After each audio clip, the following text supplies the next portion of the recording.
Ada beberapa hadis, diantaranya hadis yang diriwayatkan Imam Muslim tentang keutamaan membaca Al-Quran. An Abi Umamah radhiyallahu anhu qala, sami'tu Rasulullah sallallahu alaihi wasallam yaqul, Iqra'ul Qur'an fa innahu ya'ti yaumal qiyamah syafi'an li ashabih. Rawahu Muslim. Nah ini, ya, rawahu Muslim. Keutamaan membaca Al-Quran disampaikan dari Abu Umamah radhiyallahu an. Dia berkata, saya mendengar Rasulullah sallallahu alaihi wasallam bersabda, bacalah Al-Quran itu. Iqra'ul Quran. Kenapa harus dibaca Quran? Fa innahu, karena sesungguhnya ia Al-Quran, ya'ti, akan datang, ya'ti yaumal qiyamah, pada hari kiamat, syafi'an, sebagai pemberi syafaat, li ashabihi, bagi para pembacanya. Nah ini, jadi Al-Quran sebagai penolong kita, syafi'an li ashabihi. Bacalah Al-Quran, karena Al-Quran itu akan datang pada hari kiamat sebagai pemberi syafaat bagi para pembacanya. Di hadis lain yang diriwayatkan Imam Bukhari, wa an Utsman bin Affan radhiyallahu anhu qala qala Rasulullah sallallahu alaihi wasallam, khairukum man ta'allama al-Qur'an wa 'allamah. Rawahul Bukhari. Kalau sudah Imam Bukhari, ini derajat hadisnya sudah sahihnya mendekati Quran, ya, insyaallah.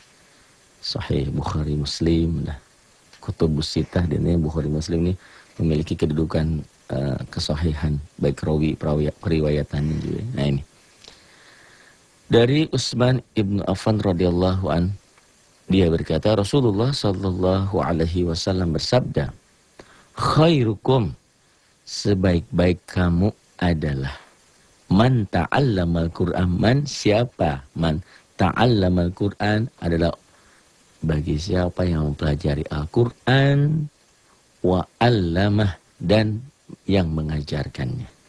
Ini hadis lain kan, balighu anni walau ayah, sampaikan walau bisanya satu ayat. Hadis lain, mandala ala khairin, siapa yang menunjukkan suatu kebaikan, maka pahalanya sama seperti orang yang berbuat kebaikan itu. Tapi jangan kayak lilin juga, ya, nunjukin tapi kita kebakar, jangan juga. Bahkan dalam Quran kan ada juga, Allah amat benci apa yang dia ngomong tapi dia melaksanakan, gitu ya. Nah ini, Rasulullah sallallahu alaihi wasallam bersabda, khairukum man ta'allama al-Qur'an wa 'allamah. Sebaik-baik kamu adalah orang-orang yang mempelajari Al-Qur'an dan yang mengajarkannya. Bahkan ada beberapa keterangan, orang yang berilmu orang yang beramal tanpa ilmu, amaluhu madudatun la tuqbalu, amalnya ditolak, gitu. Nah ilmu itu apa? Ya Al-Quran dan Al-Hadis ini. Pokok penting Al-Quran, pokok penting ilmu. Dalil itu ada dalil akli, akal, ada dalil nakli. Nakli itu ya Al-Quran dan Al-Hadis. Bahkan adalah tambahan, selain Al-Quran dan Al-Hadis nanti ada kias, ada ijma ulama. Nah ini, jadi khairukum man ta'allama al-Qur'an wa 'allamah. Sebaik-baik kalian adalah orang yang mempelajari Al-Qur'an, yang mengajarkannya. Hadis lain, nah ini hadis riwayat Imam Hakim. Man qara'a fi lailah mi'ata ayatin lam yuktub minal ghafilin. Ya. Barang siapa yang membaca 100 ayat di waktu malam, nah ini maka tidak tercatat pada golongan orang yang gofil atau lalai, ya. Lam yuktab minal ghafilin. Nah ini, man qara'a fi lailah mi'atah, siapa yang malamnya membaca 100 ayat maka tidak termasuk orang yang lalai. Kita kalau sebelum tidur berapa ayat yang kita baca? Bahkan kalau sibuk sama sekali, minimal kita baca Al-Ikhlas 3 kali, kan, gitu kan. Karena 3 kali sama seperti nilainya 1 tamatan. Tapi itu fadilah aja, yang terpenting ya itu dibiasakan habis selesai sholat itu, ya, 1 makro, 1 ayat, 2 ayat, 1 makro, 2 makro. Nah ini. Kemudian hadis yang lain yang diriwayatkan Imam Ahmad, man qara'al Qur'an wa amila bima fihi ulbisa walidahu tajan yaumal qiyamah daw'uhu ahsanu min daw'il syams fi buyutid dunya law kanat fikum zannukum billadhi amila biha. Rawahu Ahmad. Hadis riwayat Imam Ahmad. Man qara'a, barang siapa yang membaca, man qara'a Al-Qur'an, Al-Qur'an, wa amila, dan mengamalkan bima fihi, isi ajarannya, ya, maka Allah akan memberi balasan kepada kedua orang tuanya. Ulbisa walidahu tajan. Ini jadi kita yang baca, yang dapat bayaran, dapat pahalanya bukan hanya kita, tapi Allah akan memberi pada kedua orang tuanya mahkota pada hari kiamat yang bercahaya lebih terang dari cahaya matahari ke dalam rumah di dunia ini. Bayangin ya. Nah ini, karena Al-Quran ini firman Allah. Karena hanya dengan Al-Quran nur, hidayah. Seseorang bisa gelap, bisa tersesat. Makanya taraktu fikum amroini lan tadillu ma tamassaktum bihima, kitabullah wa sunnat Rasulillah. Nah ini, orang yang berpegang teguh kepada Al-Quran dan hadis tidak akan tersesat. Kata Nabi, berpegang teguhlah kepada keduanya. Apa? Al-Quran dan Al-Hadis, atau sunnah Rasul. Nah ini ya, karena nanti hadis sunnah itu ada sunnah fi'liyah, perbuatannya, ada ya qauliyah, ucapannya, ada takririyah, pembiaran Nabi pada suatu permasalahan. Nah ini, barang siapa yang membaca Al-Quran dan mengamalkannya, ya iyalah yang ini dikatakan MLM ya, multi level marketing, ini multi level amal.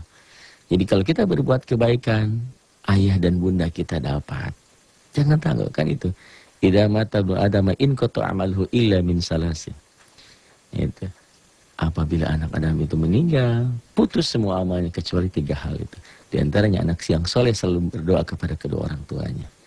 Ilmu yang bermanfaat, sedekah jariyahnya. Nah ini, barang siapa yang membaca Quran dan mengamalkannya, mengamalkan isi Al-Quran ajarannya, maka Allah akan memberi pada kedua orang tuanya mahkota pada hari kiamat yang bercahaya lebih terang dari cahaya matahari ke dalam rumah di dunia ini. Masya Allah ya. Sekarang cahaya matahari seterang ini. Nah orang yang membaca seperti itu akan diberikan mahkota yang bersinar bercahaya. Lebih terang daripada sinarnya saat sekarang matahari menyinari bumi kita. Nah maka bagaimanakah dugaanmu terhadap orang yang berbuat itu sendiri? Hadis riwayat Ahmad. Tentang keutamaan yang lain, masih tentang keutamaan membaca Al-Quran.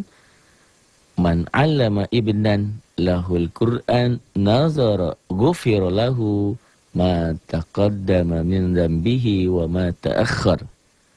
Wa man 'allamahu iyyahu zahiran fa kullama qara'al ibnu ayatan rafa'allahu biha lil abi darajah hatta yantahiya ila akhiri ma ma'ahu minal Qur'an. Rawahu Tabrani. Hadis riwayat Tabrani. Nah, barang siapa yang mengajarkan anaknya Al-Quran dengan melihat, maka diampunkan baginya dosanya yang lalu dan dosa yang akan datang. Berarti melihat teksnya ya, bukan hafalan gitu kan. Dan siapa yang mengajarkannya dengan hafalan, maka setiap anak itu membaca satu ayat, Allah menaikkan ayahnya 1 derajat hingga akhir ayat yang dihafalkannya.